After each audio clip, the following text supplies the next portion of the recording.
Hey, my name's M1, and I got this box of 20 monster movies, so it's probably about $5. And my goal is to try to review each one per month. I got a new recording place, so I can scream and yell, and there's probably going to be a horrible echo. But you know what? We're going to just do it that for this round. Well, here's our movie for the month, The Vampire Bat. Funny, not even 5 seconds in, we already got a dick involved with this movie. You can tell how old this movie is because they say the players instead, the actors. Which just opens up for a joke, saying maybe it's the umpire bat. We open up with a man who vaguely looks like Johnny Depp, who walks increasingly well to the score.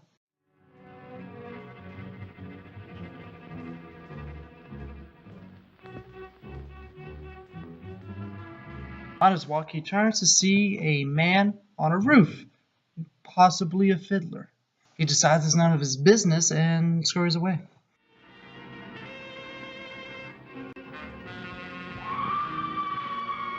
It must be an evolution of the clapper. You get the screamer. But how else can we explain these terrible deaths? This is the Burgermeister, and no, he's not the Burgermeister of Santa Claus is Coming to Town. Silly Willy. They're having a meeting discussing over the recent deaths that has been happening, and the Burgermeister and everybody in that room believes there's been vampires, except for the protagonist sitting left of the Burgermeister. He, you would call, is a non-believer. We issue forth from their graves in the dead of night to attack their victims and drink the blood from their veins. Brrr. Gotten him of Red Snyder, don't jest. That blood superstitions. But the bats, man. The bats. He is informing him of the recent bat situation they've been having, which has flooded the streets, and huge bats have been coming out of the works, and some evil stuff like that. After a while, the protagonist begins to leave, but then they hear an interesting sound.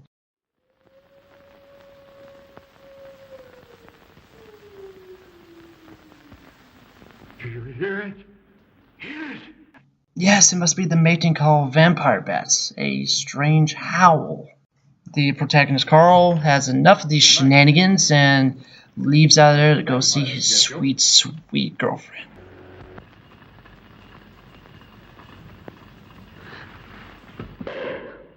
Hey, watch it there, buddy. You could make this whole place explode, you idiot. Why don't you watch out with those explosive kisses? His girlfriend is being played by Fay Wray. This was before her King Kong day, so don't worry, guys. She hasn't learned how to scream yet.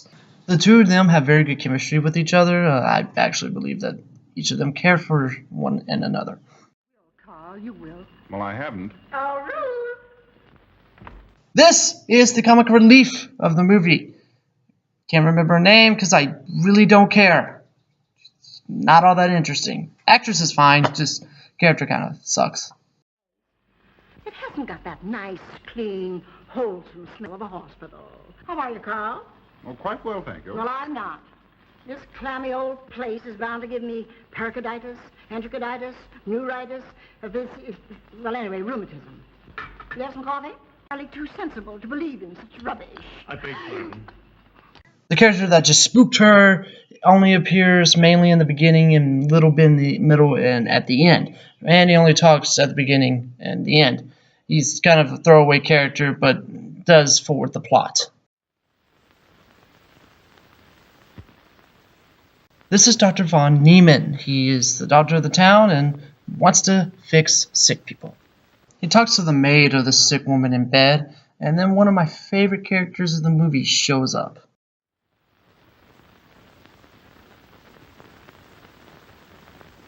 This is Herman, and he hams up his plot so much it's not even kosher.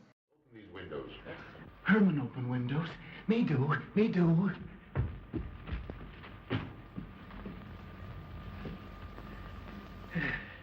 God, I love you.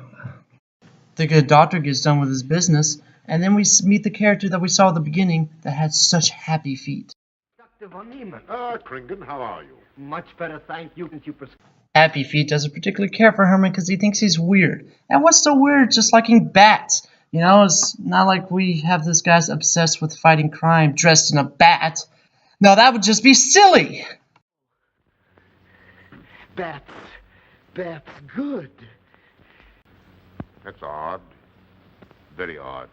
Maybe he's it. Herman prowls around the streets all hours of the night, just like an animal. So does Batman, but nobody gets angry with him. The good doctor rides out in his pimp carriage, which leaves Happy Feet to just stare at Herman awkwardly and weirdly, while Herman does some awkward and weird things. Now, soft, nice. There. Ah.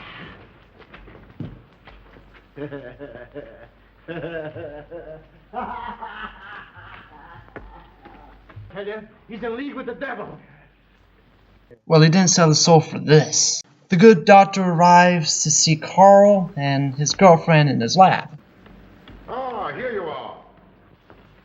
Good evening, Doctor. Good evening, Ruth. How are you, Carl?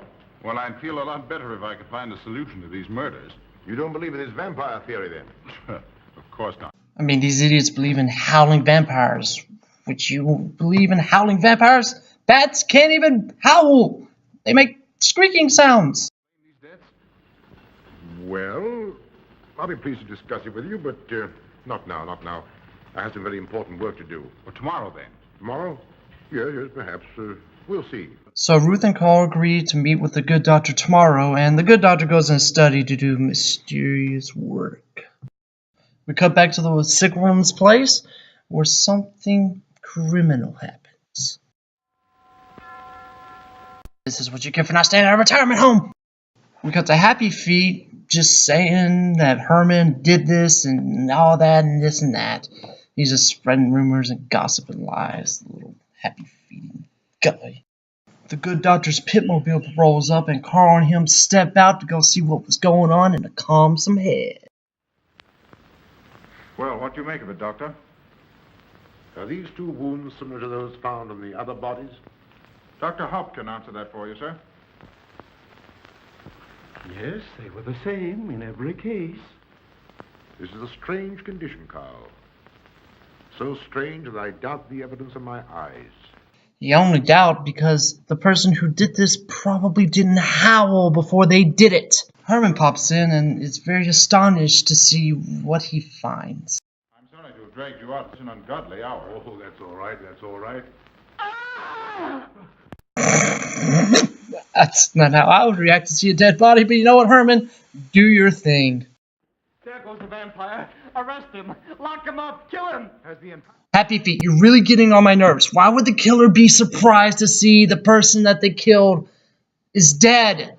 Your logic makes no sense. Just shut up. Shut up.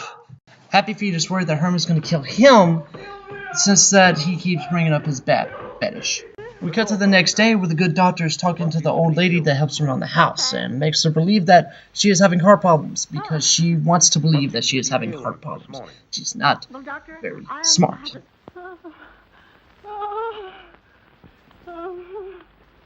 Well, Aunt Gussie, what's the matter now? I have palpitation of the auricular, ventricular, and mitral valves with a cardiac tendency. You mean your heart's beating? Of course it's beating. Oh, the good doctor strikes again with his jokes. Woo! They leave her with her own stupidity because they have an appointment with the good doctor. Maybe she's not that stupid because she gets an apple and looks very happy about it, but Herman comes around the gate, which he's been hiding there the whole time, and just because he really wants to get some fruit and some food, because he's really hungry and doesn't have a job, and he's a deadbeat. But man, does he love bats. Oh, Herman, you know how irresistible fat old ladies are to cats. That's a dick move, man. That is a dick move. Well, at least you did get an apple out of it. He cuts himself with a knife, and the old lady goes in the house to go get him a bandage. Burgermeister comes in to tell the good doctor that they're going on a Herman hunt because they're superstitial and they see the writing on the walls. The old woman gets her bandages, but unfortunately she finds out that Herman skipped town because I bet he listened in on what they were saying.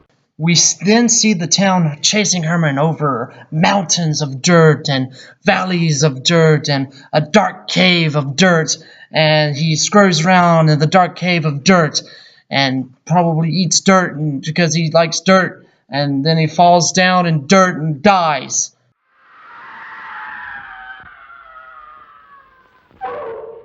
Did you hear that howling? It must have been a vampire bat that did it. We cut to the doctor opening the door to the old gang who just came back from a play, and afterwards, after they talk, the old lady goes upstairs to go see her friend, which she finds out that she's possibly maybe could be completely dead. The gang goes upstairs to find that the old woman has passed out and that the dead woman in the bed has the 2 familiar puncture marks that every victim has had so far. Carl begins to believe that maybe Herman is the killer after all. Maybe not a vampire, but he is the killer. And then he goes to Ruth to warn her to keep her in her room and also keep the old lady in her room. Burgermeister comes in and says that Herman has died, and that means that he wasn't able to kill the woman in the bed. So, who could the killer actually be?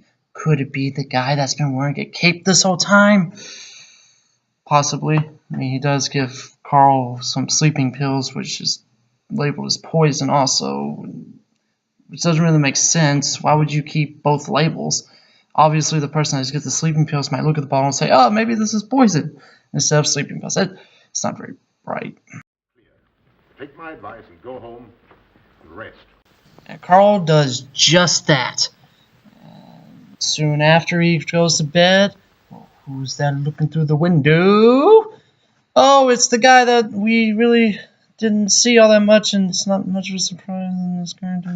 Whatever, it's still a shock. And who's controlling this man? Oh, well, it's the good doctor himself. Ruth finds this out, and then she goes back out the door, contemplates on what to do, goes right back in, gets caught, and then is tied up.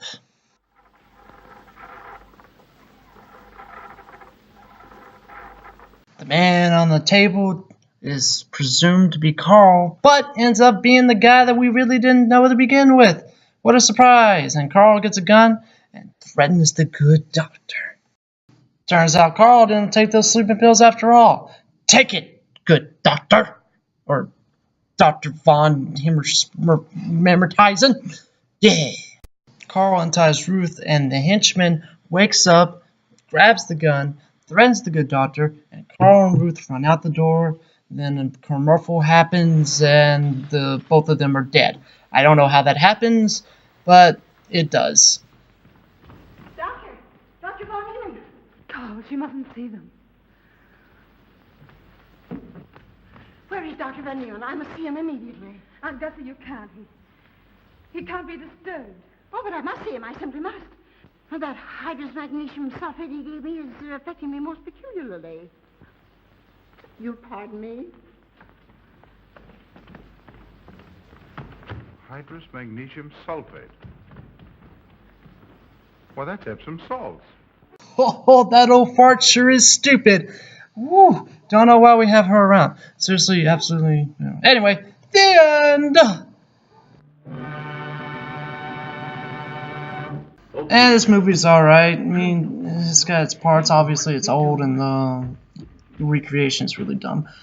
I give it 3 vampire bats out of 2 wolf howlings. Yep. Determine how I like that movie. Alright, I'll see you in the next review or next month. Goodbye, my fellas.